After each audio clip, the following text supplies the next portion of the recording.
안녕하십니까, 신종우 교수입니다. 5주차 총이치 기공학 PKH에 대해서 말씀드리고자 합니다.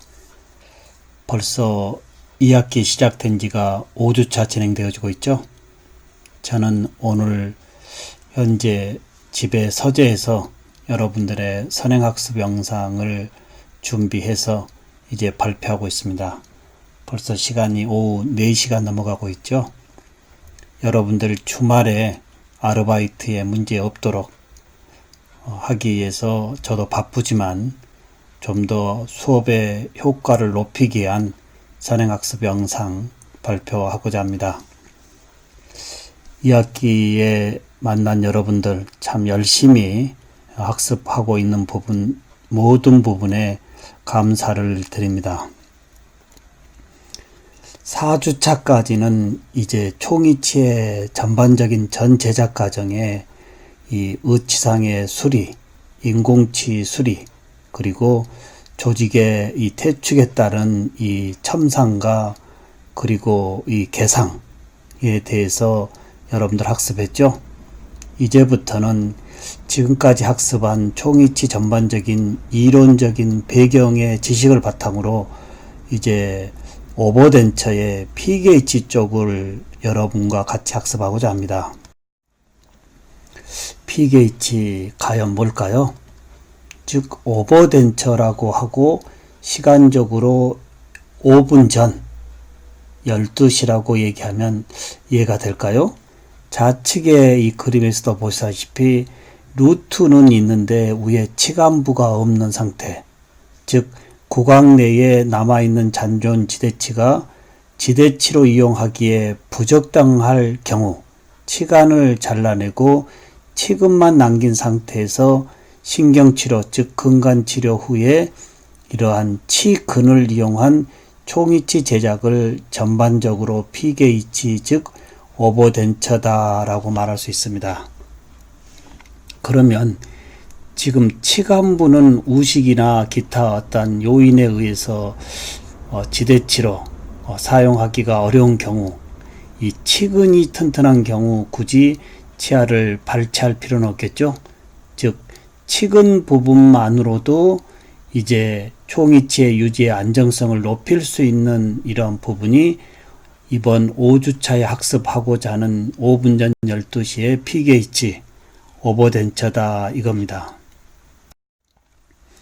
오버덴처의 이 적응증을 한번 살펴볼까요?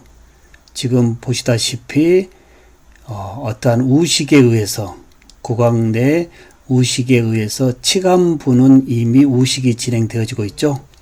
이렇게 우식이 진행되어지는 부분, 지금 보면 거의 파샬 덴처의 클래스프가 금속이 착탈 과정에서의 접촉에 따른 마모의 우식 진행되어진 것 같습니다. 치간부는 자연 치아의 어떤 문제로 인해서 지대치로서 더 이상 쓸 수 없는 경우, 이 경우에 이 근간치료 즉 신경치료, 이 경우는 이 치간부의 마모에 의한 이 루트의 이 노출 부위들, 이런 부분 신경치료한 다음에 치간부를 잘라내고 그리고 치근에다가 어태치먼트라고 하는 이 기계적인 유지 이 장치를 메일과 피메일로 구성해서 총이치가 유지의 안정을 높여주는, 즉 이러한 경우인데요.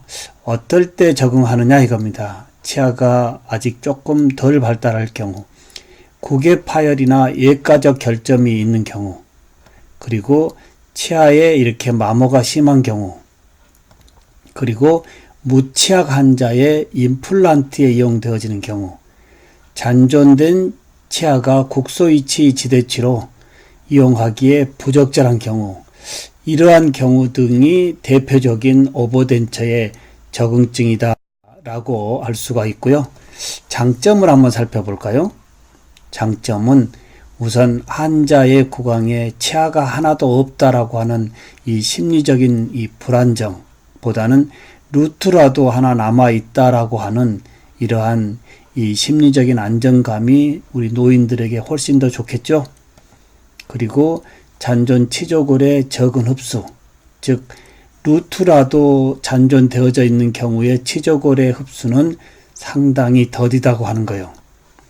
그리고 역시 루트의 이 어태치먼트라고 하는 이러한 유지 장치를 사용해서 총이치의 안정성을 높여주기 때문에 지지 능력이 우수하고요. 그리고 역시 촉감 식별 우수하고 의치의 유지 및 안정성이 증가하고요. 총이치에 비해 역시 일반 무치약인 총이치에 비해 저작 기능이 우수하고 역시 신미성 우수하고요. 그리고 임상술식과 기공 과정이 우수하고 특히 노인 환자의 어떤 당뇨인 경우 치아를 발치할 수가 없겠죠. 이러한 경우에도 유리하다. 그리고 치아의 이 치근의 움직임을 이렇게 뭔가 이 부목의 효과로 묶어준다라고 한다면 치근의 동요도 또한 예방할 수 있다. 이러한 부분이 오버덴처 즉 PGH의 큰 장점이다라고 볼 수가 있습니다. 이제 반대로 단점을 한번 볼까요? 단점은 뭘까요? 좀 전에 이 장점에서 말씀드렸듯이 치근의 이 어태치먼트라고 하는 유지 장치를 사용하기 때문에 지금 보면 좌우에 3번 견치와 견치를 코핑으로 덮고 바로 연결하기 때문에 바 하방에서의 치주 관리, 굉장히 치태 관리와 구강위생이 중요하겠죠. 바 하방에서의 여기에 이 음식물의 플러그의 침착에 의한 이 구강 관리의 위생이 중요한데 노인들이 이 부분을 진행하기는 사실 쉽지 않다라고 하는 거. 그리고 일반 총이치에 비해 이러한 유지 장치를 사용해야 되기 때문에 경제적인 부담이 되고요. 그리고 수직악강거리에 대한 선택, 즉 환자의 수직악강거리, 버티컬 디멘전이 좁은 경우에 이러한 유지 장치를 적용하기가 사실 제한적이라고 하는 거예요. 그리고 보철물 착탈 시에 치근에 미치는 영향, 치근을 묶어서 상부에 총이치가 들어가기 때문에 총이치의 착탈 과정에서 치근에 전달되어지는 이 많은 이 위의 어떤 폴스들, 이러한 부분들이 이제 크게 오버덴처의 단점으로 볼 수가 있습니다. 마지막 치주와 치근에도 큰 영향이 가죠. 좀 전에 말씀드렸듯이 이 무치약인 경우와 잔존 치근이 있는 경우에서의 이 치조골의 흡수.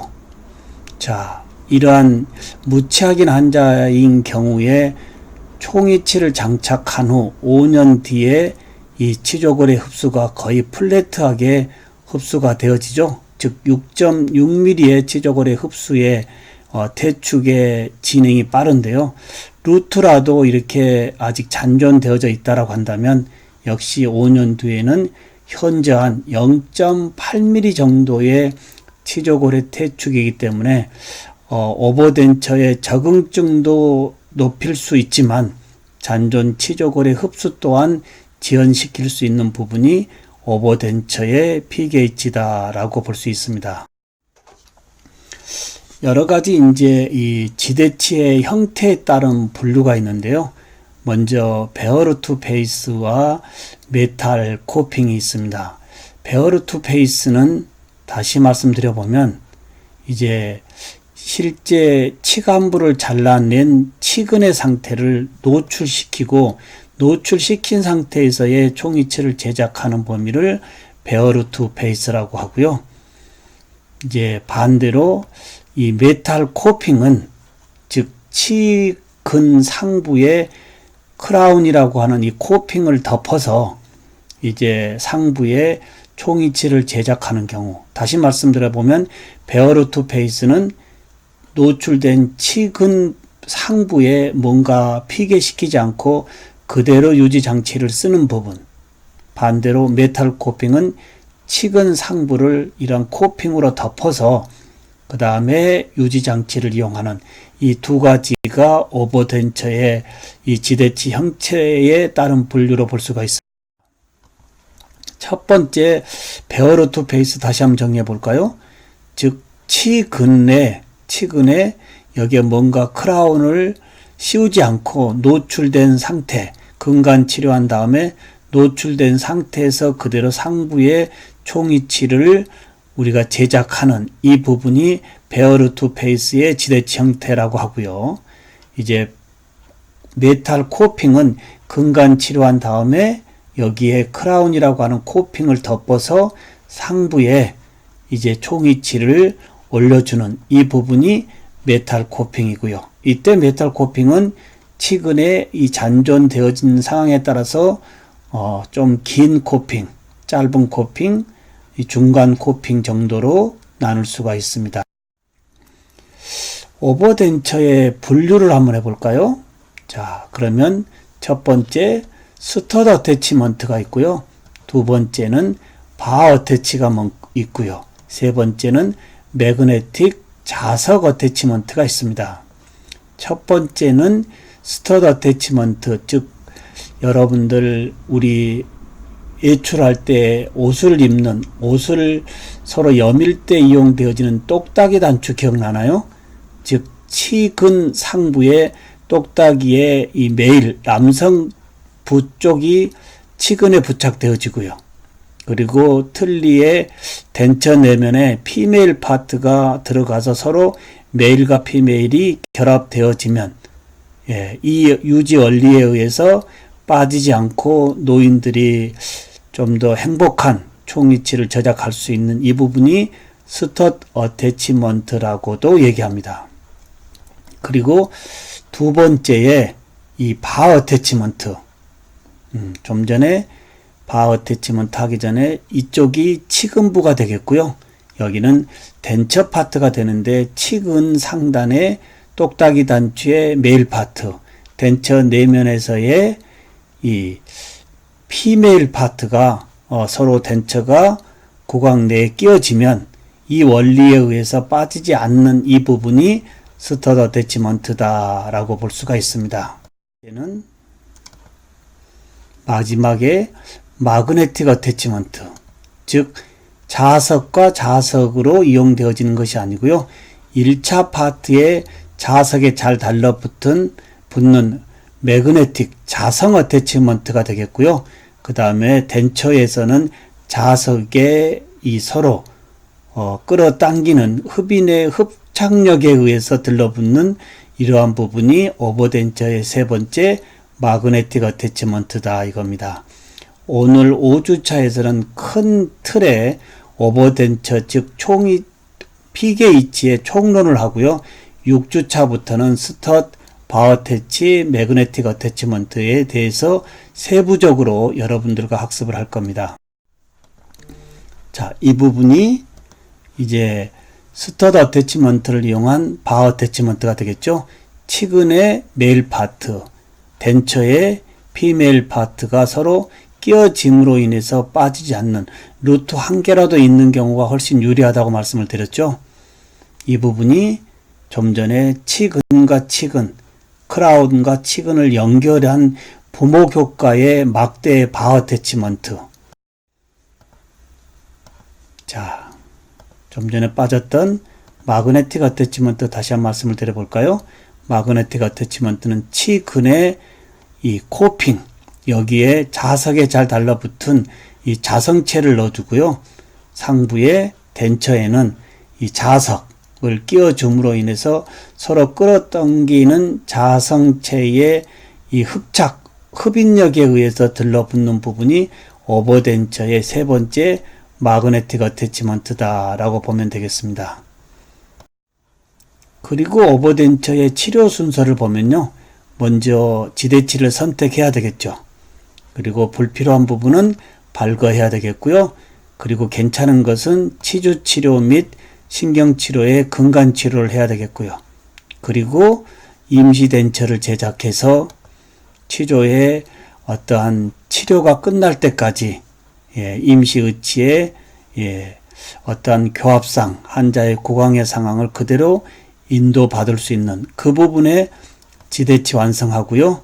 즉 마무리에 오버덴처를 제작하면 성공적인 총이치의 제작 과정과 연결되어지는 부분, 즉 치관 부분을 커팅을 하고 그 다음에 치근 부분의 근간치료에서의 지대치 완성과 상부의 오버덴처 제작, 이 과정이 크게 오버덴처의 치료 순서 과정이다 라고 볼 수가 있습니다. PKH 제작 시에 고려사항이 그럼 뭐가 있을까요? 먼저 지대치 선택 중요하죠. 불필요한 건 가감히 정리해야 되겠고요. 그리고 VD에 따른 수직악관 거리에 따라서 어태치먼트의 규격 선택이 중요합니다. 가급적이면 수직악관 거리가 충분한 경우에 어태치먼트라고 하는 이 기계적인 유지장치에 이 규격을 큰 걸 써주는 것이 안정성이 훨씬 높아지지 않을까요? 그리고 악궁에 따른 선택, 그리고 의치상의 패스웍의 삽입로, 그리고 리텐션, 어느 정도의 총이치와 총이치의 리텐션을 부여해 줄 건지, 또는 구강 내 여러 상황에 따라서의 의치상의 기능 시에 발생되는 교합압을 어떻게 연결해 줄 것인지, 리질리언의 완합으로 해줄 것인지 리지드의 비완합으로 해줄 것인지도 오버덴처 제작 시의 고려사항이다 라고 보면 되겠습니다. 먼저 지대치 선택 과정에서요, 지대치의 이런 치주 건강도가 불량한 경우는 가급적이면 고경이 작은 어태치먼트, 반대로 이제 이렇게 서로 치근과 치근이 서로 크로스로 있는 경우, 이런 경우가 훨씬 대각선으로 있는 경우보다, 대각선으로 위치되어 있는 것보다는 이렇게 대각선으로 치근이 위치되어진 것보다는 직접 이렇게 직선으로 위치되어지는 이 경우가 오버덴처에서의 유지 안정성이 좋기 때문에 우선 지대치 선택할 때 여러 고려 사항 중에 하나 포함이 되어져야 한다고 하는 거예요. 그 다음에 이제 패스웍이 중요하겠죠. 즉 노인들이 구강에서 틀니를 뺐다 넣었다 해야 되기 때문에 이 삽입로, 즉 의치상의 삽입로와 어태치먼트 부착 위치, 이 부분이 일치하게 해줘야만이 환자의 이 어떠한 총이치의 수명을 장기적으로 연장할 수 있다라고 보면 되겠습니다. 마지막에 이제 유지력의 리텐션인데요. 리텐션을 어느 정도 해줄 거냐 이겁니다. 즉 유지력이 좀 더 약해지면 유지력을 보강해주는 액티베이션을 해줘야 되겠고요. 너무 타이트하면 디액티베이션을 해줘야 되겠죠.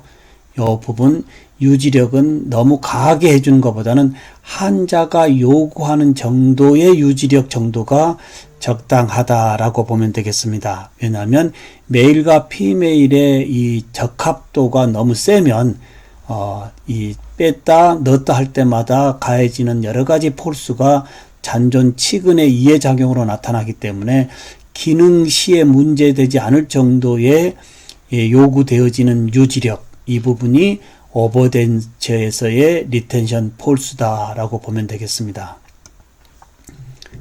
이렇게 해서 유지력은 계속적으로 조절해야 되겠고요. 그 다음에 이제 바 어태치먼트의 유지력입니다. 좀 전에 슬리브에 말 등에 얹히는 부분이 오버덴처의 바 어태치먼트, 즉 덴처에 들어가는 라이더 부분이죠. 이 부분이 양쪽 노출되어져 있기 때문에 헐거우면 하살포 방향으로 공구를 좀 조여주면 여기가 오므러들기 때문에 좀 더 유지력이 보강이 되겠고요. 너무 세면 이렇게 보강하는 방법이 있고, 너무 세면 어떻게 될까요? 이 조각도를 안에 넣어서 조금 더 벌려주면 유지력이 다소 저하되는, 이 부분은 액티베이션이 되겠고요. 이 부분은 이제 반대로 똑딱이 단추의 이 스터드 어태치먼트로 볼까요? 메일과 피메일인데 항상 유지력을 조절해 주는 부분이 어느 쪽이 되어져야 될까요? 구강 내 프라이머리 파트가 아닌 세컨 파트에 들어가 있는 덴처에 들어가 있는 피메일 파트에서의 원하는 유지력을 조절해 줘야 된다라고 하는 거. 좀 자세한 부분은 수업 시간에 실제 이러한 임상 케이스를 가지고 여러분하고 수업하도록 하겠습니다. 자, 이렇게 해서 스터드 어태치먼트의 이 리질리언 타입과 리지드 타입, 즉 완합형과 비완합형의 어태치먼트가 있다라는 이야기입니다. 그럼 완합은 뭘까요? 메일과 피메일 사이에 하나의 스페이서가 들어가 있습니다. 이 스페이서 공간만큼 어치상의 기능 운동 시 움직임이 허용되어지는 이 어태치먼트가 리질리언의 완합이고요. 메일과 피메일 사이에 어떠한 이러한 스페이서의 디스크가 없기 때문에 전혀 움직임이 허용되어지지 않는 리지드의 비완합형 타입이 이렇게 구분되어져 있다 이겁니다. 그리고 이제 바 어태치먼트도 한번 볼까요? 자, 여기가 바가 되겠고요. 이건 덴처에 들어가는 부분이고요. 그리고 여기는 구강 내 노출되어지는 부분이고 여기는 덴처에 들어가는 부분인데 바와 라이더 사이에 뭔가 하나 스페이스가 끼어져 있죠. 또는 이 바와 라이더 사이에 약간 공간이 보일 겁니다. 이 공간만큼이 구강 내의 기능 시에 움직임이 허용되어지는 이러한 조인트 타입이고요. 이런 밑에 있는 바는 전혀 이러한 스페이스 공간이 없는 바 유니트 타입의 비완합이다라고 보면 되겠습니다. 마지막으로 그러면 어떠한 경우에 완합의 어태치를 써주고 어느 경우에 비완합의 리지드 타입을 쓸 거냐 이겁니다. 즉 구강 내 기능 시 발생되는 교합압을 어딘가로 보내줘야 될 텐데 이때 지대치로 보내줄 것이냐 아니면 치조제로 보내줄 것이냐, 즉 지대치의 상태와 치조제의 상태에 따라서 교합압을 어느 쪽으로 보내줄 것인가에 따라서 리질리언 타입이나 리지드 타입에서 하나 골라내야 된다 이겁니다. 특히 악궁에 따라서 선택할 때는 뭘까요? 상하하게 모두 오버덴처를 적용할 때는 상하계는 리지드 타입, 하하계는 움직임이 허용되어지는 리질리언 타입, 그리고 상하기 자연체열로 잔전되어져 있는 경우에서는 하하기 오버덴처로, 즉 리질리언 타입을 서로 상하 동시 적용은 안 된다 이겁니다. 같이 움직이기 때문에요. 세 번째, 대합지가 총이 친 경우는 반대의 리지드 타입의 움직임이 허용되어지지 않는 이러한 어태치먼트로 기능에서 선택해 줘야 된다라고 하는 거예요.